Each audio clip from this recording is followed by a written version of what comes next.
Hey Mini enthusiasts, how you doing? Welcome back. I hope you're well and I hope you're having a great day. So as requested in community posts, I put a vote up to ask what sort of videos you'd like to see, and you wanted to see more driving videos. So in the last episode we took my Cooper Sport 5 out for a drive, done a bit of a 0 to 60, and I spoke a little bit about the car and how it drives. In today's episode I'm going to do exactly the same on my Rover Cooper, nicknamed Project Sprout, and we can do a bit of a comparison. Just to let you know, in upcoming episodes as well, so this week I placed the biggest order of parts I've ever placed in my life. All those parts are for the Racing Green. Now I've had the Racing Green for a while now. I've had a good chance to think about what I'm going to do during the restoration, how I'm going to restore it and what I'm going to replace. And in an upcoming episode, I'll reveal all that and we'll talk about what I'm going to spend on the car, what parts I've ordered, and how deep I'm going to go into the restoration. But for now, let's jump in the Rover Mini and let's go and give it a drive. So here it is outside in all its glory. It's a 1997 Rover Mini Cooper MPI and it's finished in almond green. We'll have a look around the car, but I thought I'd just explain first. This car is pretty much completely standard. There's a few very minor modifications which I'll talk you through, but aside from that it's pretty much as it come out the factory in 1997. Obviously if you watch the build series, this car has been fully restored into the condition it is today. So as you can see, it's in that lovely almond green. It's got a diamond white roof and the John Cooper bonnet stripes.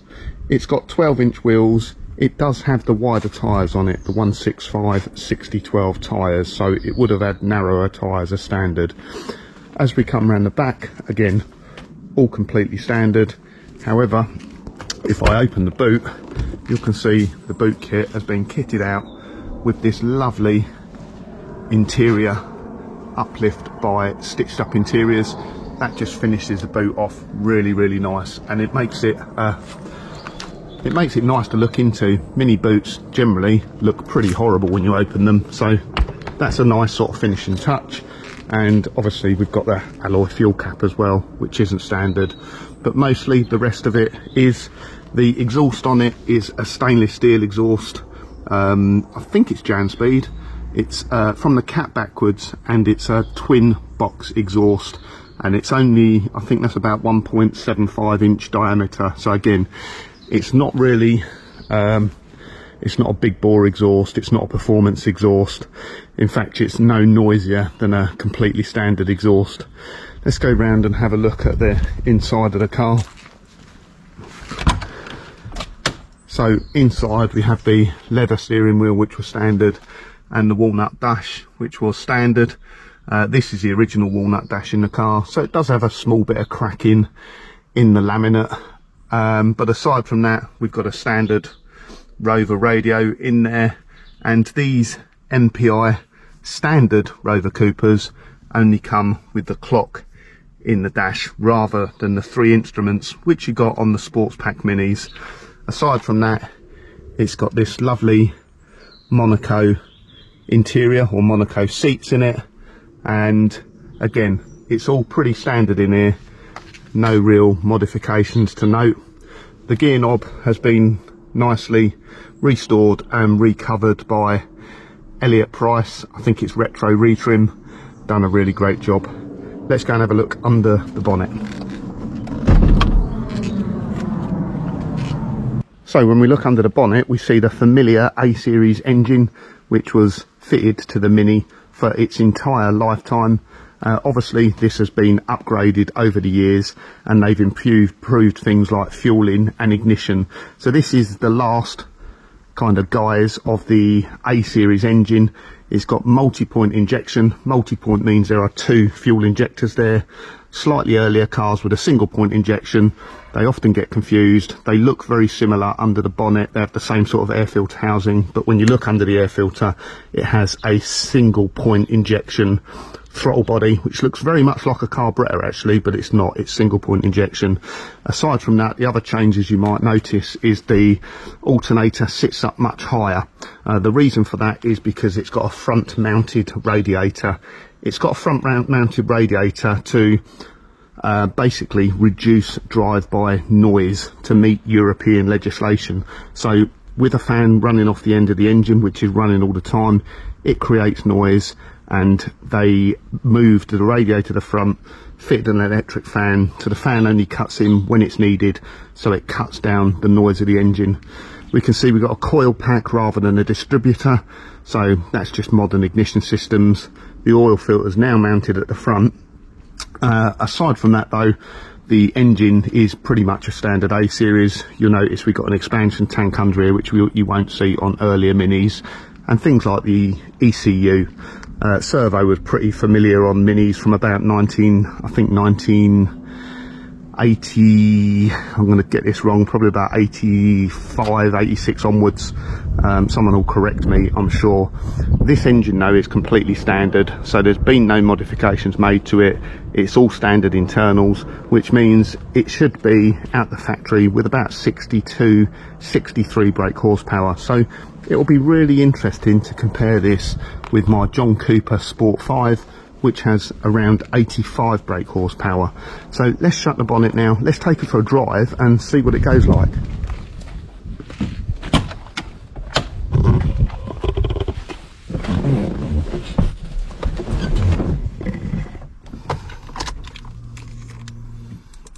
It's got an immobiliser, so we just need to disable that and we'll give it a start.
Right, so let's give it a run through the gears and see what it accelerates like.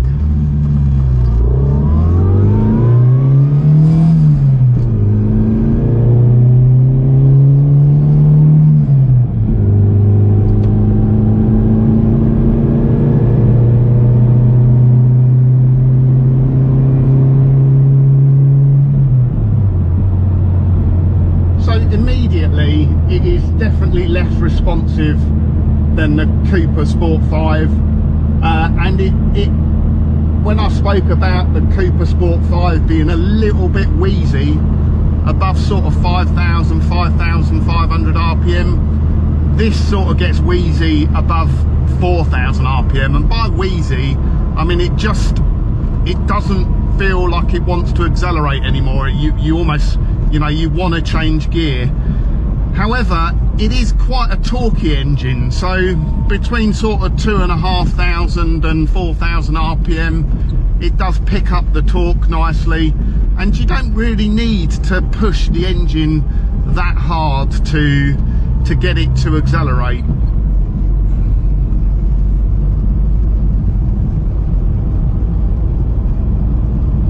The other thing you'll notice is it is much quieter. You can't hear that exhaust noise at all. There's a very little bit of induction noise, but it is definitely much quieter than the Cooper Sport 5.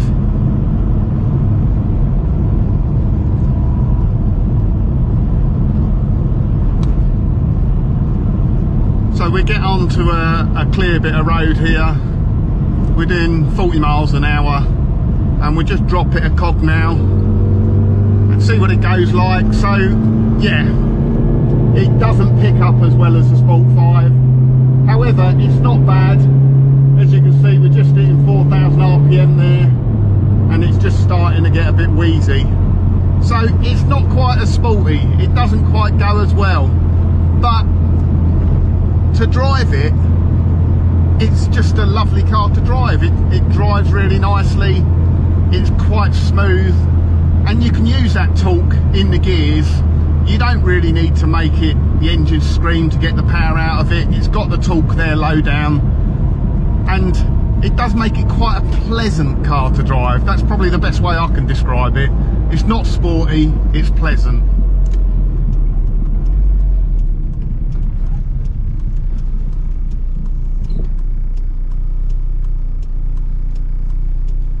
Just to give it a spirited pull away here and see how we get on.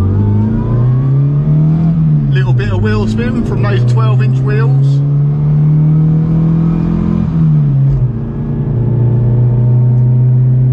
Maybe I'm being a bit harsh on it. It goes all right. Back off a little bit there, keep it under the speed limit. What's noticeable, and I'll show you it more when we get onto the bypass, is that diff ratio. So these MPI Minis had a 2.76 to 1 diff ratio. Now what that means is in fourth gear the revs are much lower, and I'll demonstrate that when we get onto a road that we can do 70 miles an hour on, because this is actually quite a good cruising car. The downside of having a really long diff ratio like that is it's not as quick through the gears.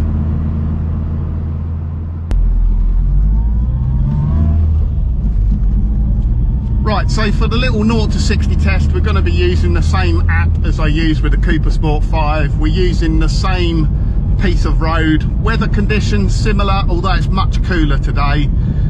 Hopefully we can find a clear bit of road, because there just seems to be traffic everywhere lately.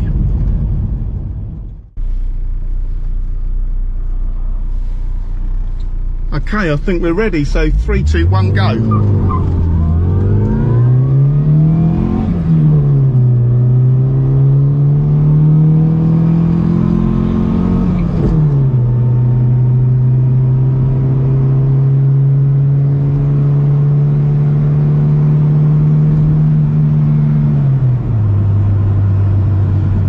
And there we go. We'll have to pull over and see what the time is. Definitely doesn't feel as quick as the Sport 5, but it's all right. Like I say, it's a pleasant car to drive. I do enjoy driving this car. So the time was 14.95 seconds, 0 to 60, which sounds really long, and I noticed a couple of people said in the previous video, the Sport 5 at 12.95 seconds, that seemed a little bit slow. You've got to remember, this is not a perfect environment for doing it. That road I'm trying it on is not completely flat. I'm starting off from a junction going round a corner. If you had perfect conditions, I'm sure the times would be better than that, but like I say, we're using the same bit of road, the same app, so at least it's comparable between the two cars. Yes, I guess in ideal conditions, the Cooper Sport 5, you could probably knock a couple of seconds off that 0 to 60 time, and likewise you'd probably knock a couple of seconds off this time as well.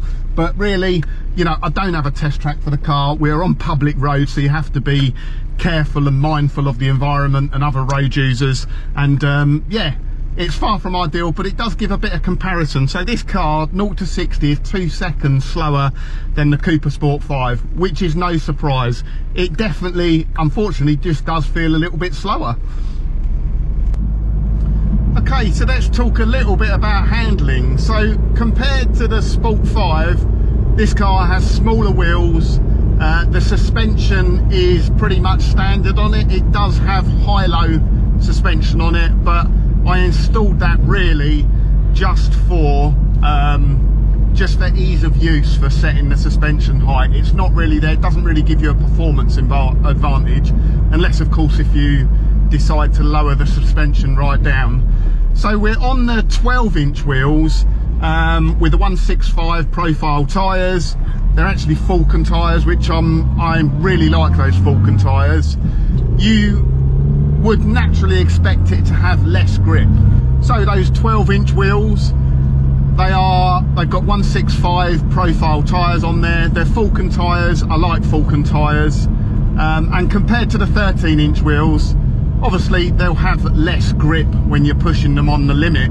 but they do have plenty of grip. You can have lots and lots of fun, and you can find the limitations of the grip with the 12-inch wheels as well. Commonly it'll understeer, but if you throw it around hard enough, you can even get a Mini to oversteer if you start playing around enough. But it does feel like more fun when you're throwing it around the corners, when you get into the twisty stuff. It is more enjoyable like that. Yes, it lacks the power of the Sport 5, but once you get it up to speed, once you get it into the twisty stuff, it's fun.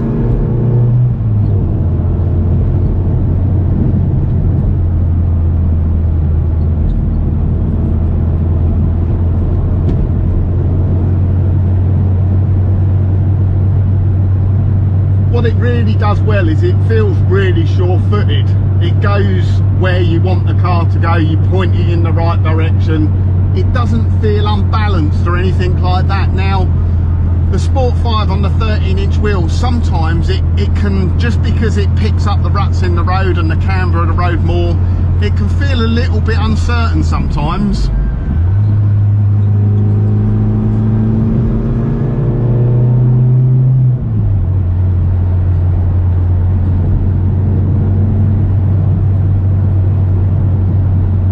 These sort of country roads like this are absolutely ideal for a Mini.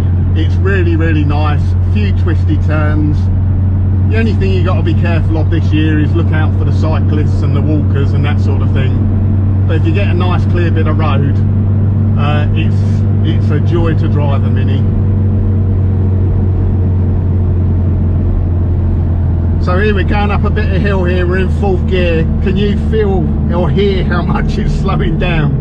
That's that long diff ratio, that is, and that's the lack of power. We'll have to drop it a cog to get up the hill.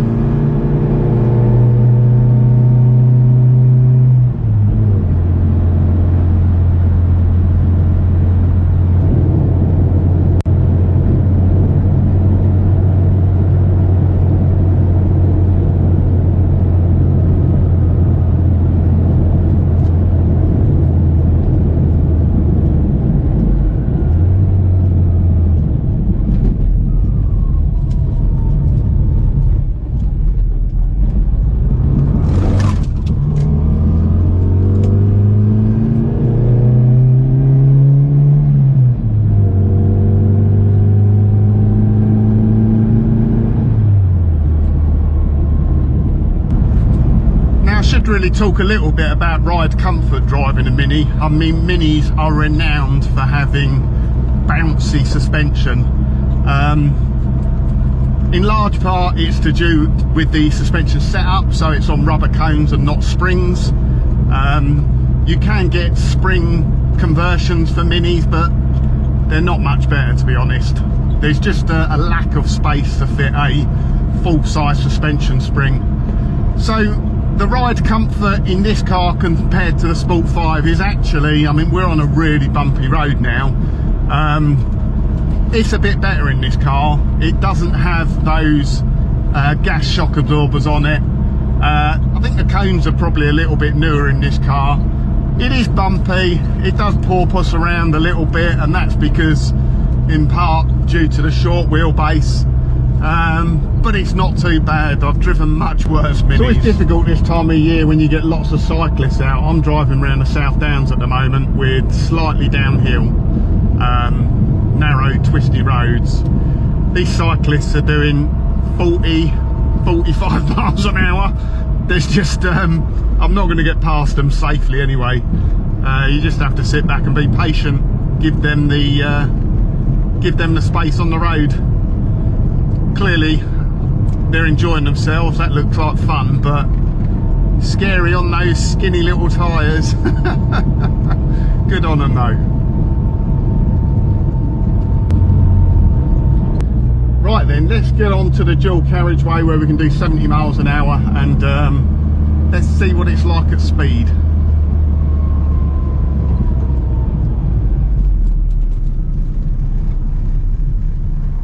Tricky junction to get out, this one.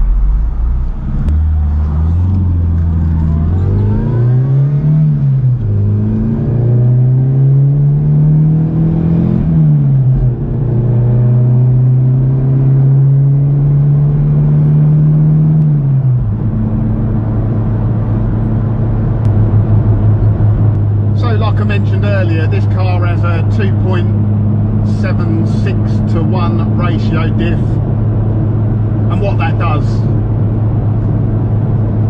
in layman's terms is it reduces the RPM in each gear. So when we're doing 70 miles an hour like we are now, we're only doing maybe 3,100 RPM tops. So that gives improved fuel consumption, and it reduces the noise quite a bit. The engine's not revving so high, and all these bits were put into place. These changes were made by BMW back in 1996, 1997 to basically keep the Mini on the road for the next few years. It was no longer able to meet emissions and drive-by regulations with the old A-series engine. The fueling wasn't good enough, and like I say, it was just too noisy. So the changes they've done, the multi-point injection, the front-mounted radiator and electric fan, were all there, and they invested millions of pounds into the Mini just to keep the Mini going for the next few years until they bought out the R50, R53 BMW Mini.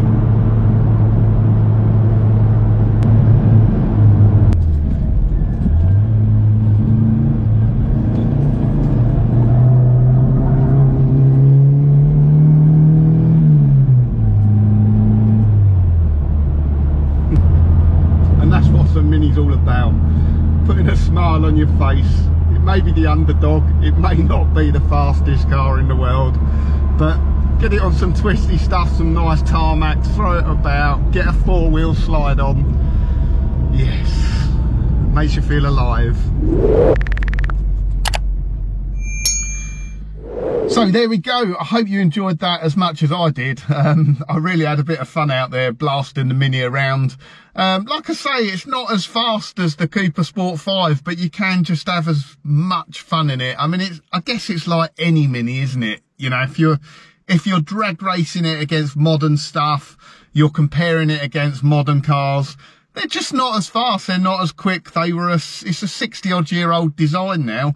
But when you get them into the corners and you start throwing them around, you know, you use the fact that the car is a very small, good handling car. You don't need a lot of power. You can have a lot of fun with a pretty much standard Mini. Now, I love this Mini. Like I say, it might not be the most fun to drive Mini, but it is very, very pleasant. If you just want to jump in a car, go out for a drive, no fuss, not too noisy, not come back stinking of exhaust fumes or half deaf, this is the car for it.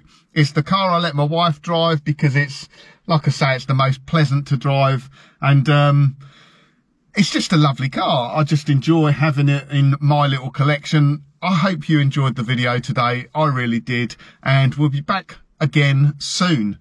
Now, hopefully, I would like to do the racing green before it gets stripped apart for restoration.